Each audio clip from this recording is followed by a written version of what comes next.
बहुत पुरानी बात है, धारा नगरी में गंधर्व सेन नाम का एक राजा राज करता था। उसकी 4 रानियां थी और उनके 6 लड़के थे जो सब के सब बड़े ही चतुर और बलवान थे। संयोग से एक दिन राजा की मृत्यु हो गई और उनकी जगह उनका बड़ा बेटा शंखगर्द पर बैठा। उसने कुछ दिन राज किया, लेकिन छोटे भाई विक्रम ने उसे मार डाला और स्वयं राजा बन बैठा। उसका राज्य दिनोंदिन बढ़ता गया और वह सारे जम्मू द्वीप का राजा बन बैठा। एक दिन उसके मन में आया कि उसे घूमकर सैर करनी चाहिए और जिन देशों के नाम उसने सुने हैं उन्हें देखना चाहिए। तो वह गद्दी अपने छोटे भाई भरत हरि को सौंपकर योगी बनकर राज्य से निकल पड़ा। उस नगर में एक ब्राह्मण तपस्या करता था। एक दिन देवता ने प्रसन्न होकर उसे एक फल दिया और कहा कि इसे जो भी खाएगा वह अमर हो जाएगा। ब्राह्मण ने वह फल लाकर अपनी पत्नी को दिया और देवता की बात भी बता दी। ब्राह्मणी बोली, हम अमर होकर क्या करेंगे, हमेशा भीख मांगते रहेंगे, इससे तो मरना ही अच्छा है। तुम इस फल को ले जाकर राजा को दे आओ और बदले में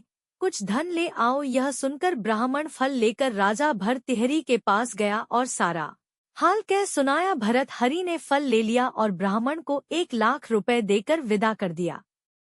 भरत हरि अपनी एक रानी को बहुत चाहता था। उसने महल में जाकर वह फल उसी को दे दिया। रानी की मित्रता शहर के कोतवाल से थी। उसने वह फल कोतवाल को दे दिया। कोतवाल एक वेश्या के पास जाया करता था। वह उस फल को उस वेश्या को दे आया। वेश्या ने सोचा कि यह फल तो राजा को खाना चाहिए। वह उसे लेकर राजा भरत हरि के पास गई और उसे दे दिया। भरतहरि ने उसे बहुत सा धन दिया, लेकिन जब उसने फल के अच्छी तरह से देखा तो पहचान लिया। उसे बड़ी चोट लगी, पर उसने किसी से कुछ नहीं कहा और महल में जाकर रानी से पूछा कि तुमने उस फल का क्या किया। रानी ने कहा, मैंने उसे खा लिया। राजा ने वह फल निकालकर दिखा दिया। रानी घबरा गई और उसने सारी बात सच सच कह दी। भर्तृहरि ने पता लगाया तो उसे पूरी बात ठीक ठीक मालूम हो गई। वह बहुत धोखो, यह दुनिया माया जाल है, इसमें अपना कोई नहीं।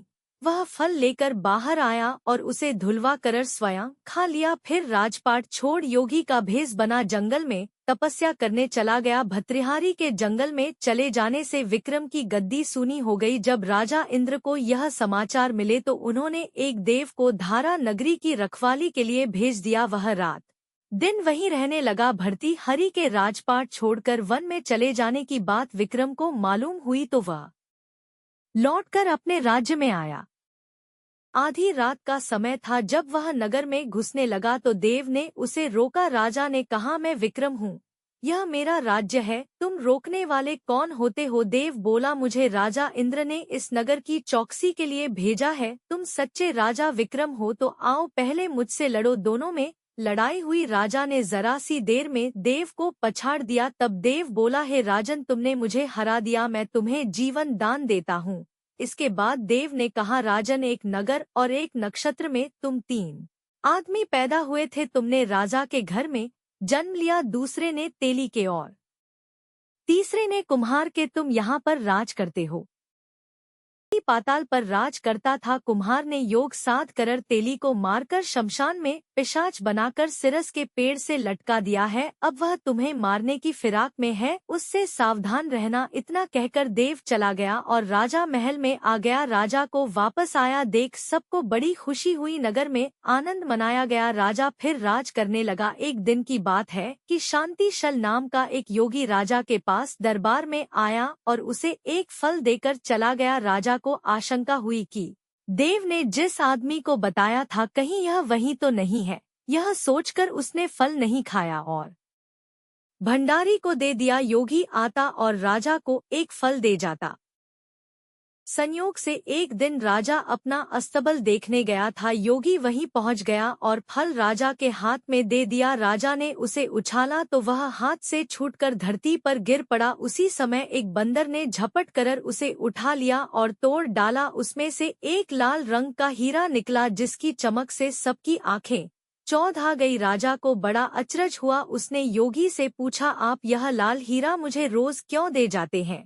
योगी ने जवाब दिया, महाराज, राजा गुरु ज्योतिष वैद्य और बेटी इनके घर कभी खाली हाथ नहीं जाना चाहिए। राजा ने भंडारी को बुलाकर पीछे के सब फल मंगवाए। तोड़ वाने पर सब में से एक एक लाल हीरा निकला। इतने लाल हीरे देखकर राजा को बड़ा हर्ष हुआ। उसने जहरी को बुलवाकर उनका मूल्य पूछा। जहरी बोला, महाराज, यह लाल हीरे इतने कीमती है कि इनका मोल करोड़ों रुपयों में भी नहीं नापा जा सकता। एक एक लाल हीरा एक एक राज्य के बराबर है। उसके बाद राजा ने योगी से पूछा, आप मेरे से क्या चाहते हैं?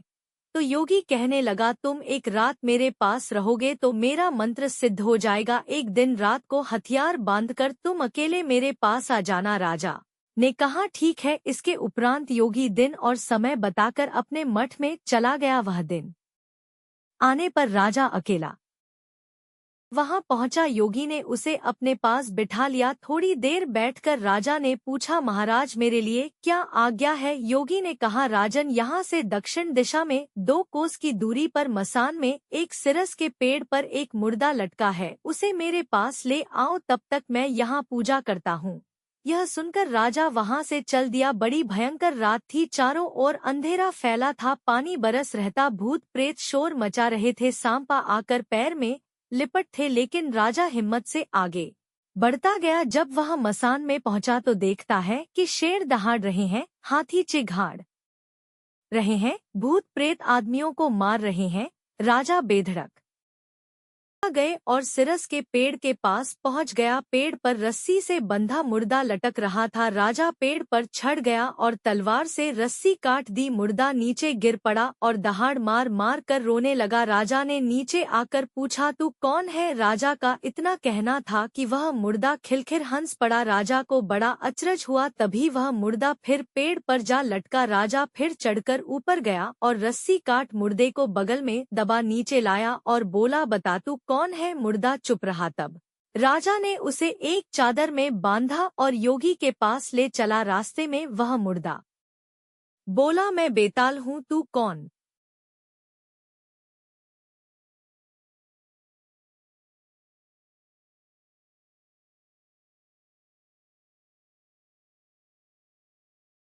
है और मुझे कहाँ ले जा रहा है? राजा ने कहा, मेरा नाम विक्रम है, मैं धारा नगरी का राजा हूँ।